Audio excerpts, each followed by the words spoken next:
Trading में सबसे बड़ी गलती, एंट्री नहीं एग्जिट और वैन के। थार्प की सबसे बड़ी सीख। कल्पना कीजिए, आपने एक शेयर RS500 पर खरीदा, वह RS520 गया। आपने कहा थोड़ा और बढ़ने दो, फिर RS500 पर आया। आपने कहा कोई बात नहीं, फिर RS450। आप बोले वापस आ जाएगा, फिर RS400। आप बोले अब बेचूंगा तो नुकसान हो जाएगा, जो आखिर में वही शेयर RS250 पर पहुंच गया। सवाल यह नहीं कि आपने गलत शेयर खरीदा, सवाल यह है कि आपने निकला क्यों नहीं।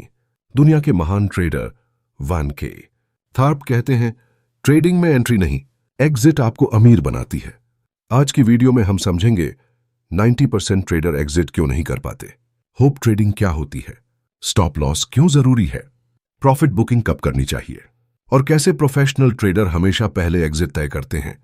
वैन के थार्प कौन है, उनका परिचय, ट्रेडिंग साइकोलॉजी में योगदान, risk management position, sizing system trading, क्यों बड़े बड़े ट्रेडर उनकी किताबें पढ़ते हैं, उनका प्रसिद्ध सिद्धांत the market doesn't make you, it reveals you. Entry आसान, एग्जिट मुश्किल क्यों, मानव दिमाग की गलतियां, greed, fear, hope, ego, loss, aversion, anchoring.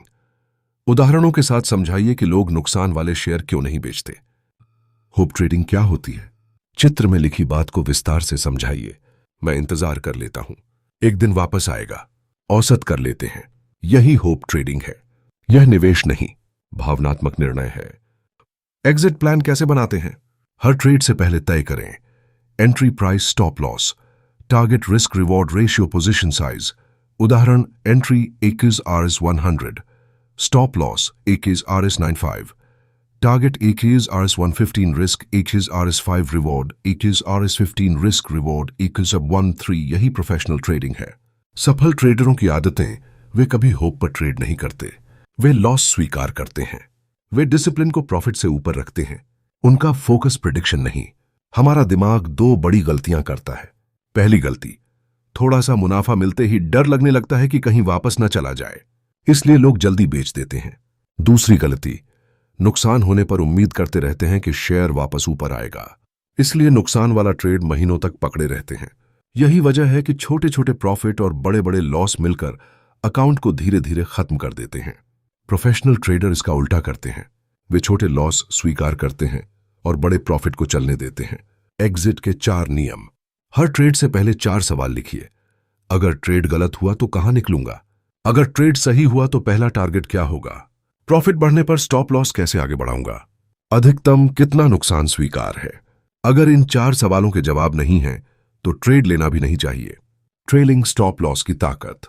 मान लीजिए आपने शेयर RS500 पर खरीदा, स्टॉप लॉस RS480 रखा, शेयर RS530 पहुंचा, अब स्टॉप लॉस RS500 कर दीजिए। अगर शेयर RS560 पहुंचे तो स्टॉप लॉस RS530 कर दीजिए। ऐसे आपका प्रॉफिट सुरक्षित होता जाता है। यही ट्रेलिंग स्टॉप लॉस है, जिसे लगभग हर प्रोफेशनल ट्रेडर इस्तेमाल करता है। एग्जिट प्लान लिखना क्यों जरूरी है, ट्रेड शुरू होने से पहले कागज पर लिखिए entry price, stop loss, target, risk reward ratio. Exit की शर्त जब मार्केट खुलेगा तब भावनाएं हावी होंगी, लेकिन अगर प्लान पहले से लिखा होगा तो निर्णय लेना आसान होगा। वैन के थार्प का मानना था कि ट्रेडिंग प्लान आपको भावनाओं से बचाता है। आज की वीडियो से 3 बातें याद रखिए। बिना एग्जिट प्लान के कभी ट्रेड मत लीजिए। छोटे लॉस से मत डरिए, बड़े लॉस से डरिए। प्रॉफिट कमाने से पहले कैपिटल बचाना सीखिए। याद रखिए, मार्केट में वही लंबे समय तक टिकता है जो पहले अपने नुकसान को नियंत्रित करना सीखता है। जी, अगर आपको यह वीडियो पसंद आई हो तो इसे लाइक करें, अपने ट्रेडिंग करने वाले दोस्तों के साथ शेयर करें और चैनल को सब्सक्राइब करें। अगली वीडियो में हम वैन के थार्प की पोजीशन साइजिंग स्ट्रैटेजी को विस्तार से समझेंगे, जो कई प्रोफेशनल ट्रेडरों की सफलता का सबसे बड़ा राज मानी जाती है।